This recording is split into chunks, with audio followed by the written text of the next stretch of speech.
Hello, I'm John Bachman. We start this hour with Republicans coming up short in their effort to override President Obama's veto on the Keystone XL pipeline. Just a short time ago, the measure went down in defeat. 62 senators voted to override, 5 votes short of the 67 needed. President Obama vetoed the bill to fast-track the Keystone XL pipeline, saying the State Department's review process should be allowed to continue, and it's been going on for a long time. No federal charges will be filed against former Ferguson, Missouri police officer Darren Wilson.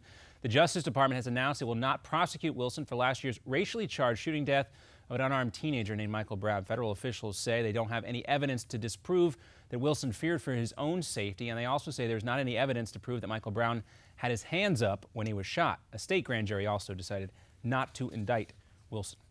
In Los Angeles, immigration officials say they tried to deport that homeless man who was shot and killed by police on Skid Row over the weekend. The LA Times reports the man who went by the name Africa also served time in a federal prison for armed bank robbery. The shooting has sparked outrage and protests among civil rights activists and the homeless community.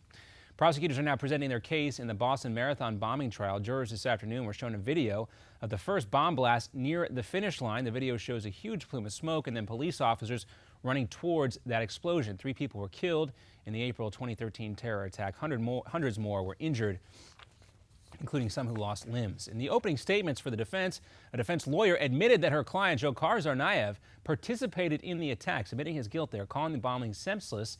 And the defense says the only thing it disagrees with the prosecutors about is why it happened. The defense, seeking to spare Tsarnaev the death penalty, is portraying his older brother, Tamerlan, as the ringleader. Israeli Prime Minister Benjamin Netanyahu has returned now after that joint session of Congress and the speech he gave. And despite President Obama not watching the speech and shrugging it off as, quote, nothing new, the Prime Minister says he accomplished what he set out to do.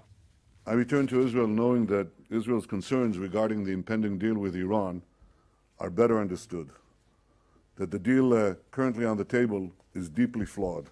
Well, back in the Senate, Minority Leader Harry Reid is signaling Democrats will block any attempts by Republicans to sign off on any Obama administration deal with Iran.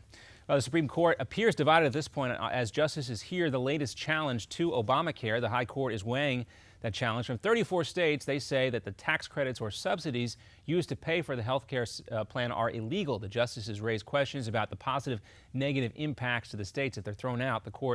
If the court does abolish those subsidies, more than 7 million people could lose financial assistance. A decision is expected in June.